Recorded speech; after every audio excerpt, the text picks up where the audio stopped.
সবর করো। কিছুক্ষণ পরে আমার বান্দারা যখন রব্বানা যালামনা আনফুসানা ওয়া ইন লাম তাগফির লানা ওয়া তারহামনা লানাকুনান্না মিনাল খাসিরিন বলে ডাক দেবে, আমি আল্লাহ তখন ওই বান্দাকে খালি হাতে ফিরাইয়া দিতে পারবো না।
তোমার একটা শ্বাস বাইরে গেছে, ভিতরে যেতে পারে নাই, তোমার না ভয়ে গেছে, তুমি লাশ হয়ে গেছো।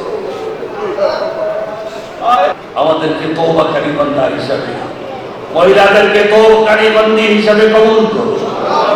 আজকের এই মজলিসে যারা হাত বাড়িয়েছে, ছোট বড়, পুরুষ মহিলা, বৃদ্ধ যুবক, সকলের তওবা কবুল করে তুমি তওবাকারী বান্দা বান্দী হিসাবে আমাদেরকে কবুল করো। আমরা এই দরবার থেকে সম্পূর্ণ তওবাকারী বান্দা বান্দী হিসাবে বিদায় নিতে চাই। আপনি আমাদের দয়া করুন, আপনি আমাদেরকে মেহেরবানি করুন, আপনি আমাদেরকে দয়া করুন, আপনি আমাদের প্রতি মেহেরবানি করুন। আপনার পরিচয় আপনি আমাদেরকে দিয়েছেন, আপনার পরিচয় আপনি কালামে পাকের মধ্যে চালিয়ে দিয়েছেন এবং আমাদেরকে আশ্বাস দিয়েছেন তোমরা কখনো নিরাশ হবে। আপনি বলেছেন তোরা কোনদিন নিরাশ হবে না, তোরা নিরাশ হবি না। শাপলা টেলিভিশন, দেশীয় ঐতিহ্যের ধারক।